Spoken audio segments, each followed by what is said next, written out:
With the Amex Gold Card, you can run your errands and grab a pick-me-up from Dunkin' on Amex. Earn up to $7 in monthly statement credits when you pay with the Gold Card at Dunkin'. Enrollment required. Terms apply. Learn more at americanexpress.com/US/explore-gold. The CBS Radio Mystery Theater presents...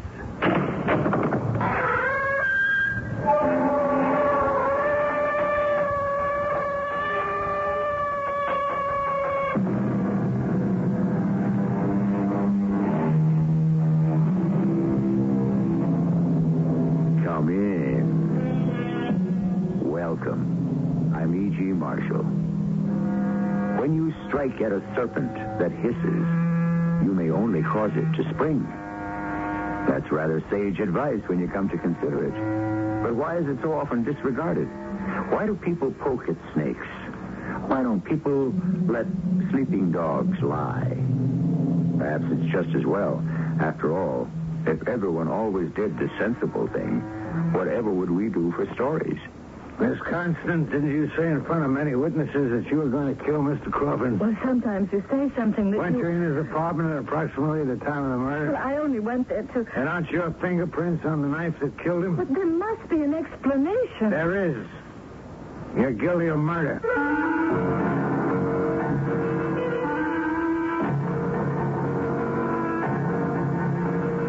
Our mystery drama, Everybody Does It, was written especially for the Mystery Theater by Sam Dan and stars Robert Dryden. It is sponsored in part by Sign-Off, the sinus medicines. I'll be back shortly with Act One.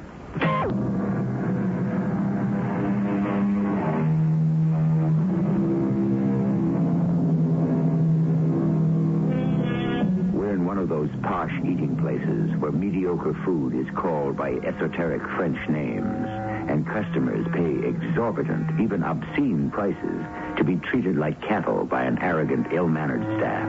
And yet they fight to get in. Why? You know why. To rub shoulders with, or at least stare at the celebrities. And who is here tonight? Well, at one table, we have the voluptuously lovely, if somewhat aging star, Margaret Constant. Nearby, Wilson Crawford, the illustrious critic. Wilson, aren't you going to say hello to Margaret? Perry, I'm no longer required to say hello to Margaret. But you should say hello to Margaret. How and why? To prove that you're civilized. What are you doing? What am I doing? Wilson, you take me to dine at a place like this, and I see you actually stealing packets of sugar? Oh, well, stop laughing. Can't help it. Perhaps the whole thing is my subconscious reaction or my adjustment to a new austerity. Oh, well, had I known you were strapped, I would have suggested a more modest place. Yes, well, Perry, I asked you to dinner because I must have a serious talk with you. Oh, certainly. But first, I think you should say hello to Margaret. I don't think so. For old time's sake? For old time's sake, for new time's sake, for all time's sake, I divorced the woman, and that's an end to it. Nothing could persuade me to talk to Margaret. Well, I happen to know something that just might. Give it up, Perry. Margaret has signed to do a new play. That's no longer a personal concern. It's called St. Joan of Arc. I find it awkward to... St. Joan? Who's going to play St. Joan? Well, who are we talking about? Margaret. Oh, no, I won't permit it. A new drama. Joan of Arc? Yes, she goes into rehearsal next week. Well, we'll see about that. Excuse me. I will say hello to Margaret. Where do you come off playing Joan of Arc? Oh, good evening, Wilson. I won't have it. Won't you sit down? Oh, but just for a moment. I'm expecting someone important. What is this Joan of Arc nonsense? How have you been, Wilson? Have you lost your senses? I've regained them completely. The proof? I divorced you. You are going to play Joan of Arc? You're 50. 43. 54. I was being kind. You're going to play Joan of Arc with that voluptuous figure, those smoldering eyes, that voice? You're going to play Joan of Arc? Oh, this is going to be a Freudian interpretation. Oh, Margaret, who has overwhelmed your senses, seduced you with this delusion? Only the finest director in the world, Kavalevsky. Oh, that Charlotte. That genius. You hate him because you cannot intimidate him. A Freudian version of Joan of Arc. Margaret, do not appear in this play. Run along, darling. It's garbage. It's self-indulgent trash. I'll tear it apart. Oh, reviewing it already. You haven't even seen it. I'll destroy it. We shall see. This will be Peter's masterwork and my greatest role, and everyone will acclaim it. Everyone but you. Joan of Arc. I suggest you open it in a burlesque house.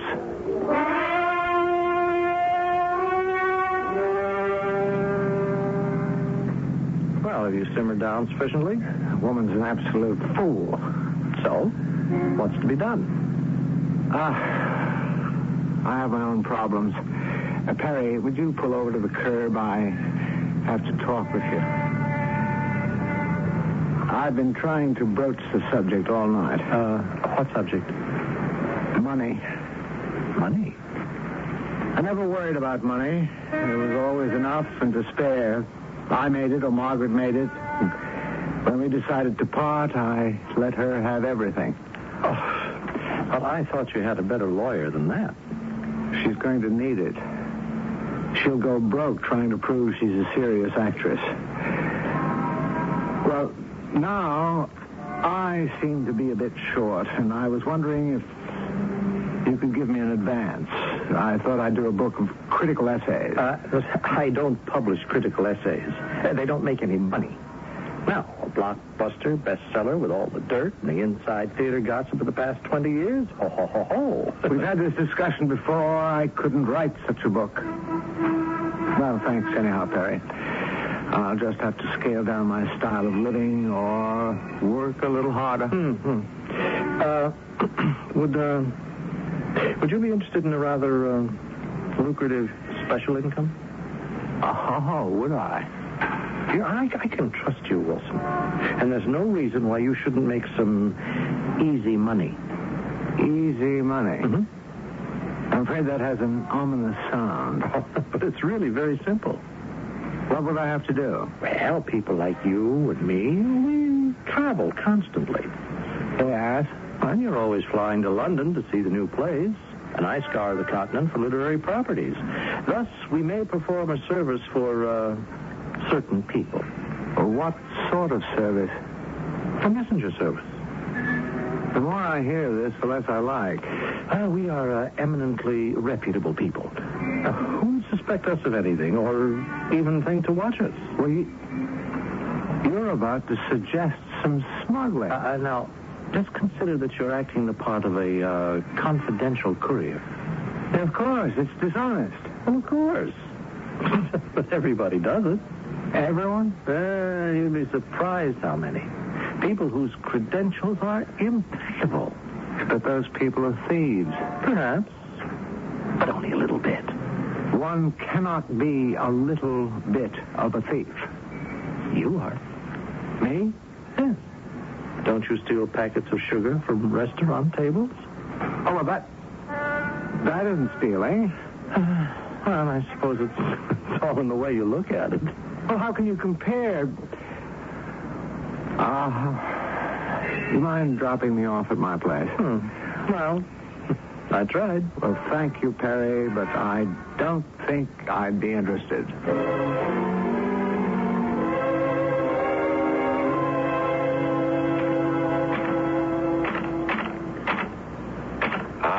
Mr. Crawford. Yes? What is it, Sefkins?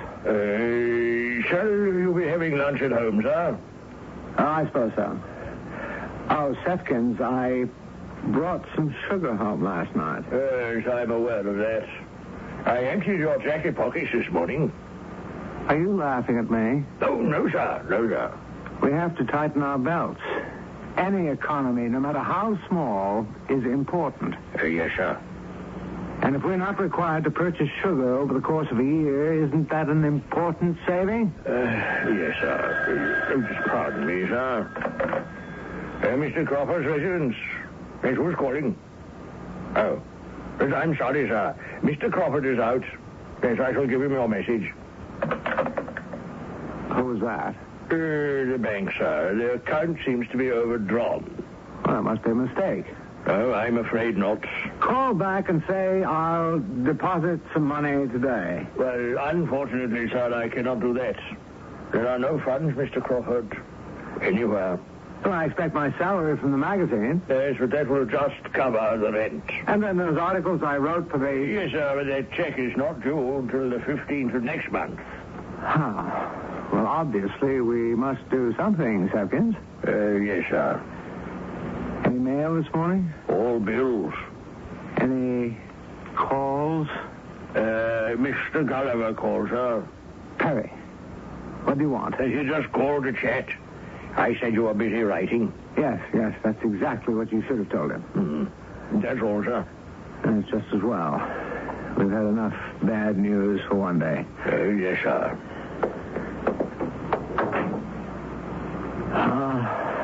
Well, when one must, one must. No. But, on the other hand...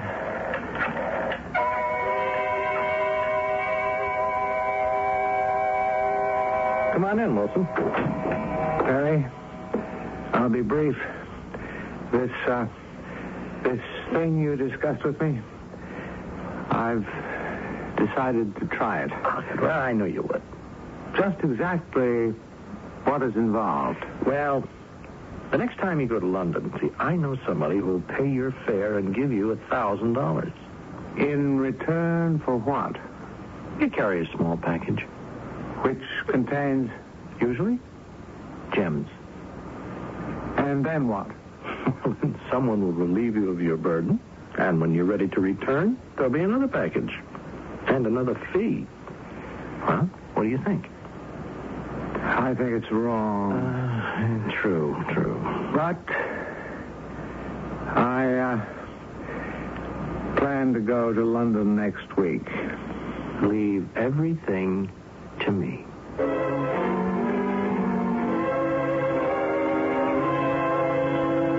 Are you at home to Miss Crawford, sir? Oh, of course he's at home, Sifkins. Miss Crawford, sir. Thank you, Sefkins. That'll be all. Margaret, you shouldn't do that to poor Sefkins. You know how seriously he takes his job. I don't have much time to waste. Ah, yes, indeed.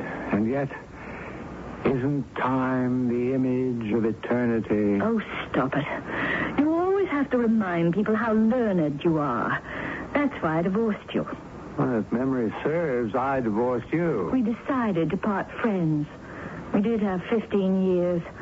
And I admit I do have a residue of affection for you. We're still concerned with each other. Are we? For instance, the other night, you sought to warn me. You felt that I'm about to take a disastrous step. You were compelled to dissuade me. And so I have come here to dissuade you. From what? From whatever you propose to do with Perry Gulliver. I don't propose to do anything with Perry Gulliver. That's not true. Every time the two of you put your heads together, it's the beginning of a catastrophe. You never liked Perry. Perry Gulliver is a scoundrel. Why? Because he uses people. He's a thief. Well, he may have lost other people's money on occasion. Including yours. Well, those were the breaks, the risks and chances you take. Perry Gulliver is a thief in his heart. Just exactly what have you come here to tell me? I feel I should warn you. Keep away from Perry. You're always jealous of him. As a matter of fact, you resented all of my friends. Out of the goodness of my heart, I come up here to do you a good turn, and what do I receive? Scorn and abuse. All right. I wash my hands of the entire business. She thinks she has. Little does Margaret know that soon she shall be immersed in this business up to her neck, if not higher. Wilson Crawford, Margaret Constant, and Perry Gulliver. a trio, but they shall become a duo in Act 2. And may we expect a solo in Act 3? Patience, friends, we're getting there. Yes, theoretically, an earthquake of a certain intensity.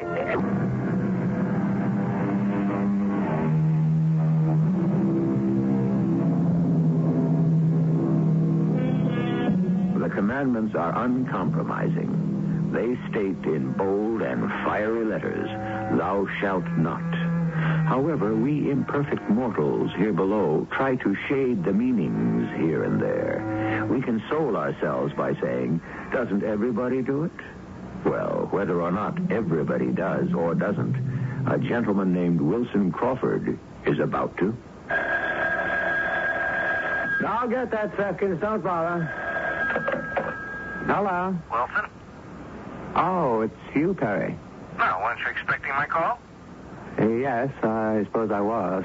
Well, I'll drive you to the airport. Can you be downstairs in 10 minutes? Yes, I suppose so. Good. I have your ticket and a package. A rather small one.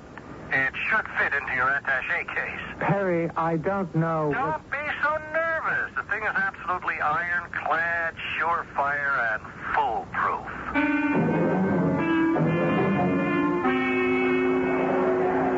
You have your tickets and the packet. What's in it? That's really not your affair. Well, it'll be very much my affair if I'm caught. But you shall not be caught. How can you be sure? Because you're you, Wilson Crawford, the eminent critic. Your reputation protects you. Yes, my reputation. And I'm selling it. For a handsome fee. As Samuel Johnson said, "Madam, we've already established what you are. We're merely haggling over the price." Wilson, let us not go into an essay on morality. What am I carrying? Leave it in your luggage. It'll be picked up in your hotel room. But what am I carrying? And you'll find another packet in its place. Perry, answer the question. And also an envelope with your money. Perry?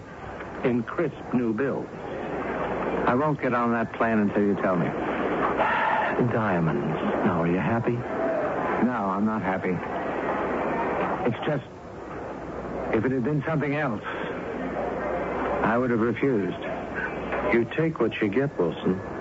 And once you're really in this thing, you never even think about it. And so, I say to you, my accusers, it is you who stand accused. I shall die at the stake, but a purer flame already shines in my heart. Am I saying that right? If anyone, anywhere could ever give that line a more transcendent meaning, my name is not Cavalier. Oh, what bothers me is, how can a flame shine in one's heart? I mean, shouldn't it burn? How quickly we jump to the obvious interpretation. It's just the kind of line that Wilson would tear me to pieces for in his review. Wilson, I see, my darling, you are still not free from him yet. Well, I'm just asking. Trust me. It is not the literal word that matters. It is the tension in the voice. Oh. Besides, I believe your Mr. Wilson is at present in the United Kingdom. He'll be here for opening night if he has to swim all the way. That's what I'm afraid of. Courage, my darling. You are no longer the trilby to his Svengali. Now let us reach for true greatness.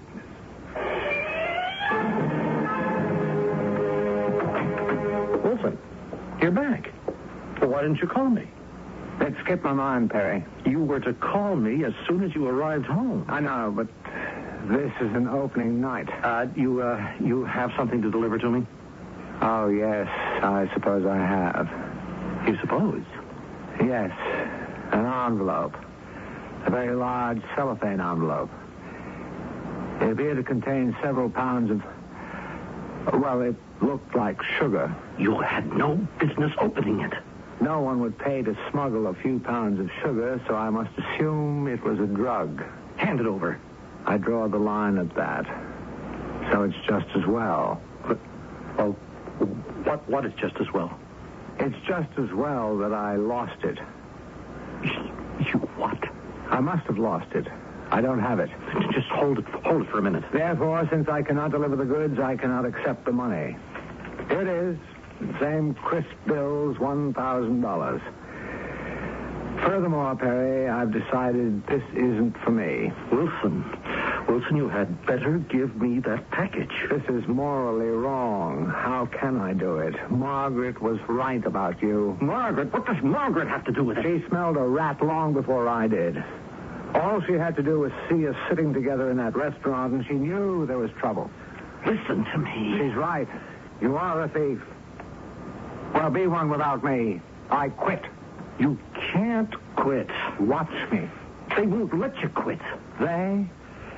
Wilson, I am responsible for you. Because I brought you into it, I'll be held accountable. I'll go to the police. Do you know what you're talking about? I must be on my way. I have a play to review. An alleged play. You must give me that package. I told you, I don't have it. What happened to it? I don't know. It's just gone, that's all.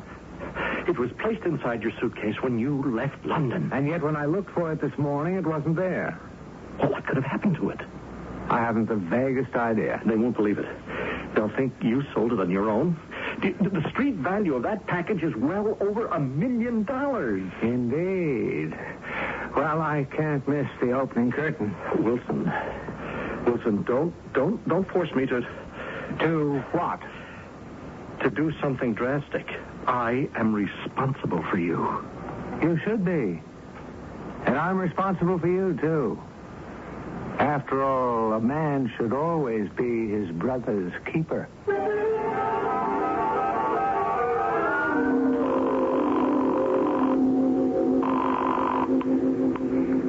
Hello? This is Marigold. This is Perry. Perry Gulliver. Yes, Mr. Gulliver? I think we have a problem. A problem? It's Wilson Crawford. Wants to quit. You must convince him that it's impossible. But that's only a half of it. Yes?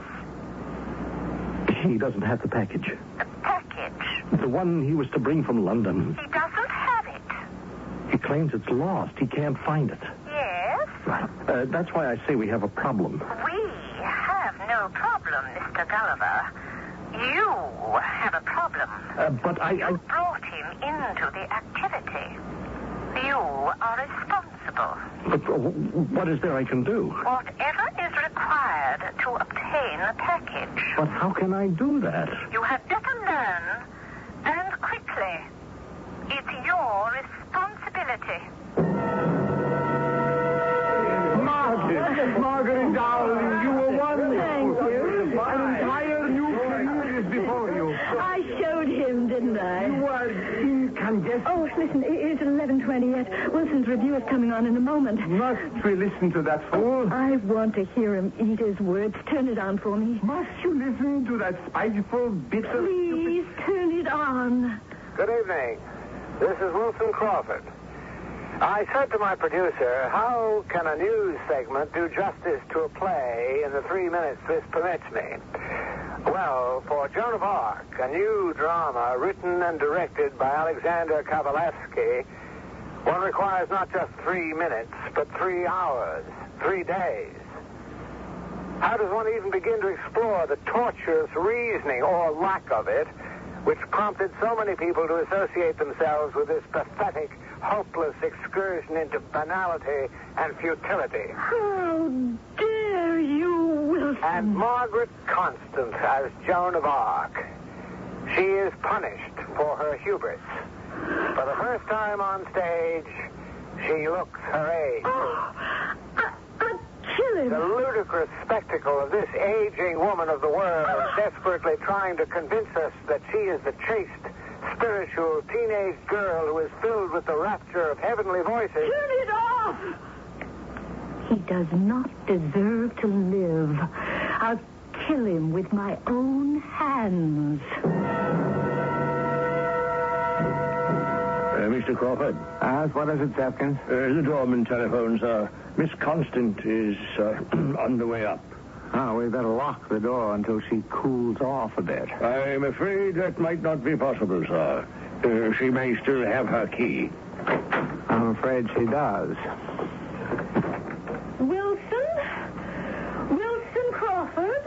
Looking for me, Margaret? I'm going to kill you, Wilson. Why?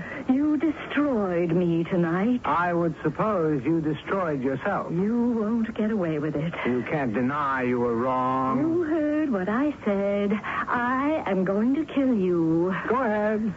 Kill me or don't kill me, but let's not play another bad thing. You don't believe me. Did you bring along a gun, a knife, poison? How's it going to be? Miss Crawford, you're quite upset, and if you'll pardon my saying... Second, she can't kill me. She didn't come prepared. I could kill you with this.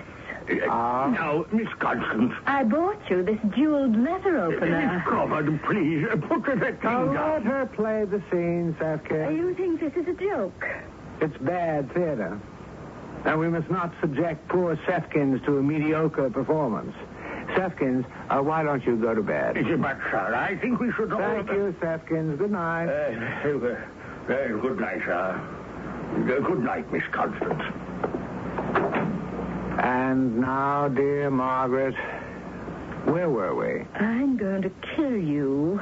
Not only because of your review tonight, but because of your arrogance. Poor Margaret. You don't believe me. Margaret. Oh! Margaret. Stop that. Let go of that letter opener. I'm going to kill you. Let go, Margaret. You're hurting my arm. Drop it.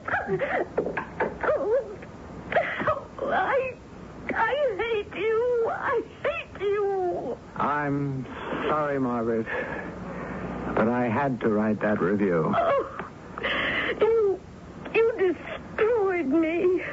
I destroyed a false and ludicrous woman you were trying to be. It was necessary surgery. Who asked you? No one had to ask me. Now you can go back to the Margaret Constant who is true to herself. I never want to see you again, as long as I live.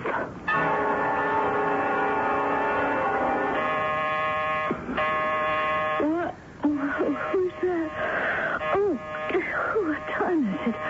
It's morning. All right, just a minute. Let me put on a robe. Oh, who are you? Why are you ringing my bell? And why did the elevator man let you come up? Miss Margaret Constant. And if I am? If you are, I have to talk to you. About what? A murder. A murder? I'm Lieutenant Taplock of the Homicide Division. And you wake me up at this ungodly hour of the morning. Don't you people ever sleep? I'm sorry, Miss Constant. Why do you come to me? I can't help you. I don't know anything about murder. I don't even know anyone who ever was murdered. Unfortunately, Miss Constant, you do. Or you did know someone who has just been murdered. Do I? Who? Mr. Crawford. Mr. Wilson Crawford.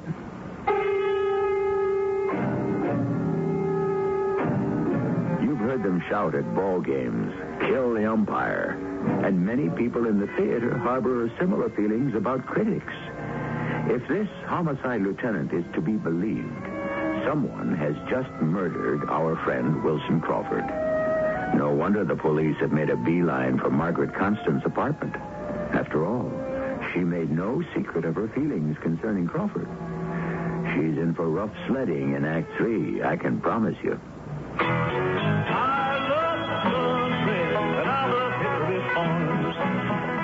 Hi there, it's me, Marty Robbins. Oh, Mr. Marty. Charles Emerson Bentley III here. Nice to see you again. I say, are you celebrating Washington's birthday? Oh, yeah, Chuck. In fact, my wife picked up a bunch of Hickory Farm's fantastic beef stick summer sausage. You know, they got a special going on from now until Washington's birthday. It's a real deal. You can buy a whole beef stick summer sausage for only $3.29 a pound. And, of course, she got a bunch of the different cheese. They've got over 126 kinds. And we're going to take all of that over to the 4-H Hall for a good old Washington's birthday square dance. Smashing, Mr. Marty. My wife Bunny and I might just drop by for a few, how do you say, do-si-don'ts or do-si-dos? Hot dog, I'm proud to be a Hickory Farms boy. Hickory Farms of Ohio. Sample any of our special event foods, including 126 kinds of cheese. What if you went off to college and found that you were different from everyone else, and everything was designed for them, not for you? Suppose you went to the library and all the books you needed were in Braille, and you were the only one who couldn't read. You'd feel left out, wouldn't you? And what if you went to class and found that there were no chairs because all the other students rolled in with their own wheelchairs? Suppose one of your professors gave his lectures talking with his hands, only his hands, and everyone understood sign language except you. You'd think it wasn't fair. Well, that's how handicapped people feel now when they go to college and find extra handicaps. But things are changing, and we have free information that can help. Write Closer Look, Box 1492, Washington, D.C., 20013. A public service message on behalf of the United States Office of Education.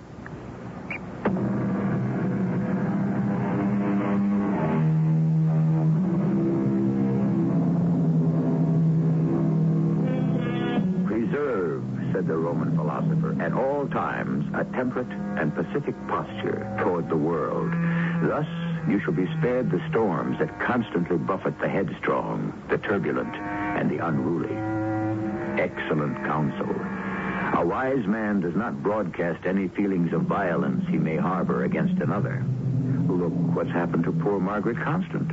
She kept raging about how she was going to kill Wilson Crawford. So, naturally, when Wilson is murdered, the police do not have far to go. Wilson?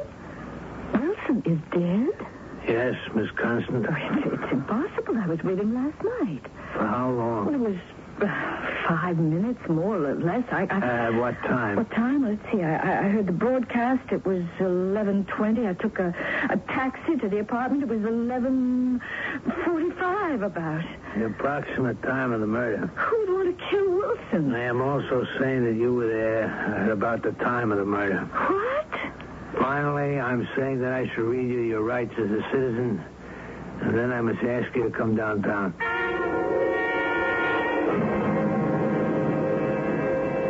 Mr. Sefkins, did you hear Miss Constant threaten to kill Mr. Crawford? Unfortunately. And how did she say she would do it? With your permission, sir. They were both highly volatile people. She was furious. And they played a scene. They so often did. I suppose they enjoyed the drama. That's what it was, a scene? Yes, that's what I thought it was. I'd had 15 years of it during their marriage. Indeed, that's why I left the room and went to bed. And she picked up the letter opener from the desk and said, "I'll kill you with this." Yes, sir. And you then left the room? Yes, sir. I didn't think that she was... And about 7 a.m., you came into the room, found Mr. Crawford dead on the floor. Yes, sir. He had been stabbed in the back. And the letter opener was lying there next to him. Permit me, sir, if I may. They were both angry at themselves. You see, they had no business being divorced. They cared for each other very much. That isn't true, Sefkin. It was all a misunderstanding. She was furious. But he incited her, and I think it was their way of making love. How dare you, Sefkin? They played one of their usual violent scenes. Oh. But this time it just got out of hand, that's all. That isn't true. She didn't mean to kill him, Lieutenant. I didn't kill him. I didn't. Thank you very much, Mr. Sefkin. That'll be all. All right, Miss Constant, you ready to make a statement? Yes, the same one I've been making all along. I didn't do it. You had the motive. You made the threat. You were there at the approximate time of the killing. Your fingerprints are on the murder weapon. Lieutenant, I was furious. I did say, "I'll kill you." I did go to the apartment. I did pick up the letter opener. But after Sefkins left the room, I even fought with him. But only for a moment. And then I threw the letter opener on the floor, and I went home. And that's what I intend to tell the jury. And you expect them to believe it? Yes. Because it's true. No, Miss I Constance. didn't no. kill him, and you know it. I loved him. I'm a fool, but I'm not a murderer. I know who killed Wilson. Perry Gulliver. Where does he come into this? Where's your proof? How can you accuse someone of murder without proof? You accused me. What did you have? A few flimsy pieces of circumstantial evidence? Well, what do you got? Wilson spent all of last week in London. Why?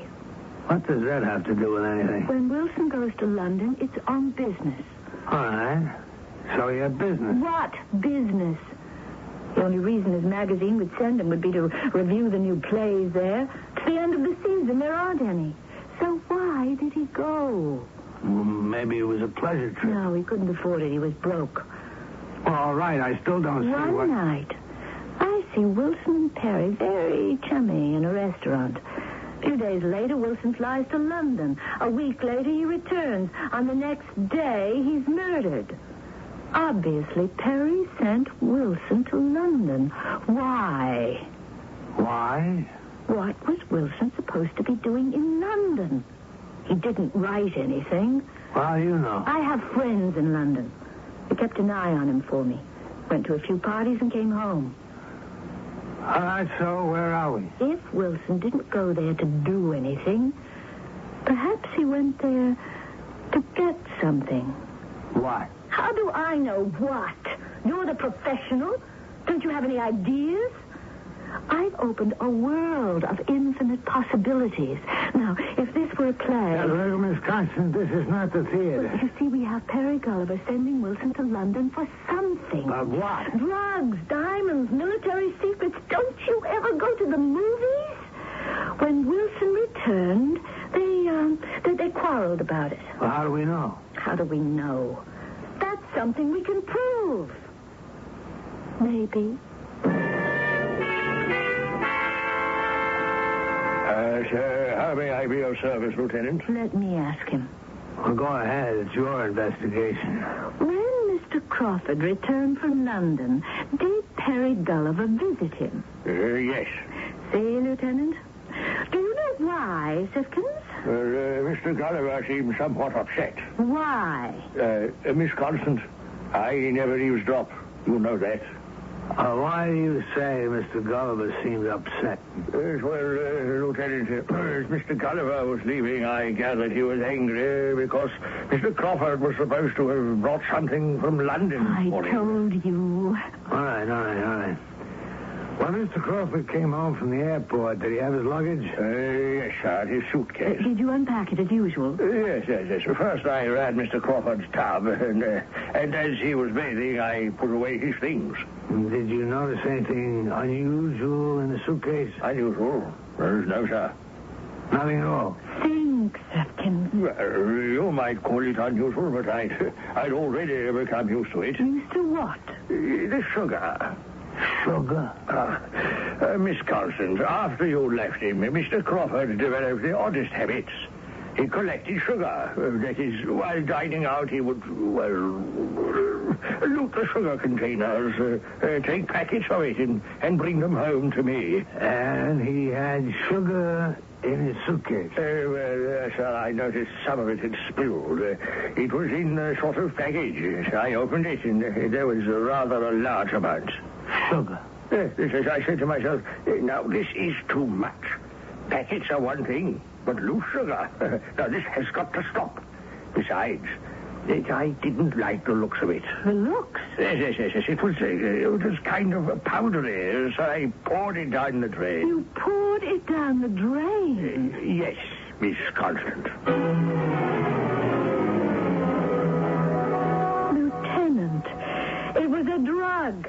Heroin, cocaine, whichever one of them looks like sugar. Yeah, but we have no proof. We can get it. How? I'll call Perry. Tell him to meet me at my place. I'll say I have the stuff. And I'll deal with him, see? See what? I'll get him to admit that he killed Wilson. You can be in the bedroom. At the moment juste, you step out and you put the cuffs on him. Well, it works okay in those cop shows, but I can't do it. Why not? It's entrapment. It's against the law. I intend to accuse Perry of murder. I intend to tell him why he killed Wilson. He may try to kill me, and I could use some protection. Yeah, but Miss Constance, what do we do if it was only sugar? I'll call him right now. Not from police headquarters. Well, what an amusing story, Margaret, dear. I knew the two of you couldn't be up to any good, so I confronted Wilson. I got it out of him. I could get anything out of him. Yes, except a good review, which is why you killed him. I didn't. You did. Evidently, the police are satisfied with you. Are you satisfied with me, Perry? How about your conscience? Oh, dear Margaret, I was born without one. How about your safety? You were handling those drugs for someone. There want an accounting. Suppose I were to tell you, I know where the drugs are. You? What? Wilson came home. He told me everything. I convinced him to give me the drugs for safekeeping. Do you want to hear more? Go on. Quite frankly, the idea was to hold you up. But you came back last night. Right after I left, you got into a fight with Wilson. You killed him. Where did it get you? I have the drugs. What drugs? I need money, Perry. I didn't kill him, but they've got circumstantial evidence. I need the best lawyer in the country. I'll make a deal for the drugs, but I don't know how to go about it. Now, you go back to your people. You tell them. I'll be reasonable. I only want enough for the best lawyer. That's all. How do I know you've got the drugs? Show me. Bring me the money. How much money? $50,000. 50,000? I may need more. Make it 100. It's nothing. I understand this package is worth millions. But I'll sink you with me, Perry. I'll confess this part of it to the police. Oh, you can't prove it. What do I have to prove? At my trial, I'll insist you killed him for the drugs. The jury won't believe you. Oh, but your friends will. So, do you get me the money? Margaret, A good lawyer gets me a light sentence. You save your own life. It's the best deal you can get. Oh, poor Perry. You really didn't want to kill him, but you were in so deep you couldn't help it. You're not really a killer. A scoundrel, yes, but a killer, no. How was it, Perry? How? Come on. You have to tell it to someone, and you can trust me. What made you do it? He laughed at me. You know Wilson. Yes. Guess he only turned his back on me and he dismissed me. The way he dismissed me. Oh, I was furious. I saw that long, sharp letter opener lying on the floor, but I was cool enough to know what I was doing. I picked it up with my handkerchief, not to get any fingerprints, and I... What did you do? I plunged it into his back. Oh, I'm going to be ill. She's going to faint. Catch her. Wait. Oh, who are you? Margaret, who is he? Oh, permit me to introduce you.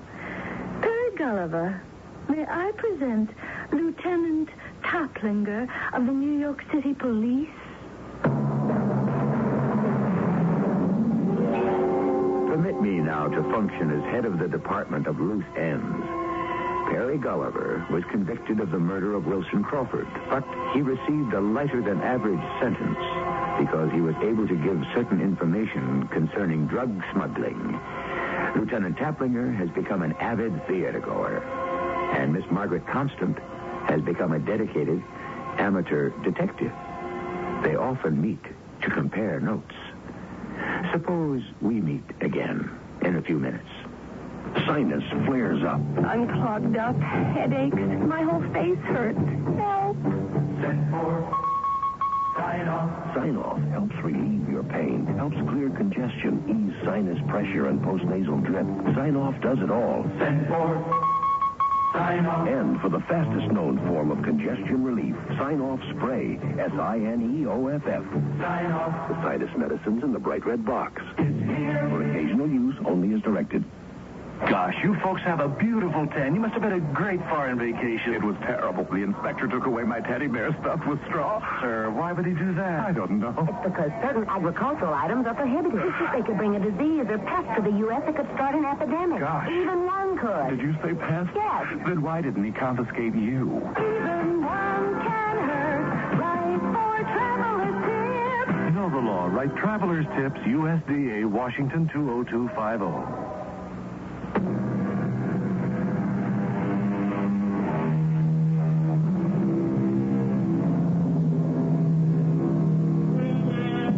The name of our story is Everybody Does It. And thus is formed the heart and spirit of our morality. For what is morality?